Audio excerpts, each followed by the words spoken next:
Është realizu një aksion në disa lokacione të ndryshme, ku deri më tani janë arrestuar 4 persona. Prokurori i shtetit po ashtu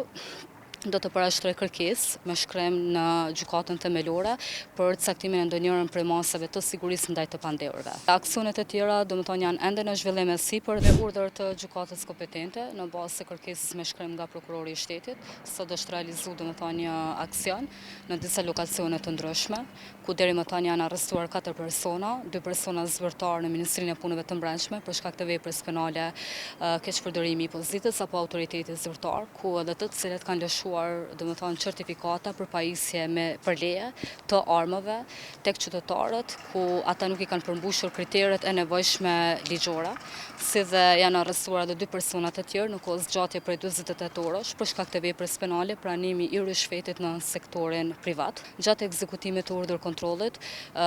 policia ka sekuestruar disa prova të tjera, dokumentacione të nevojshme, të cilat do të shërbejnë për zhvillimin e mëtejshëm në procedurën hetimore lidhur me këtë çështje penale. Prokurori i shtetit po ashtu do të parashtrojë kërkesë me shkrim në gjykatën themelore për caktimin e ndonjërin prej masave të sigurisë ndaj të pandehurve. Aksioni i përfunduar, është përfunduar në Ministrinë e Punëve të Brendshme dhe tek poligoni Rrellot, dhe aksionet e tjera janë ende në zhvillim e sipër dhe pritet të përfundojnë brenda një kohë më të shkurtër.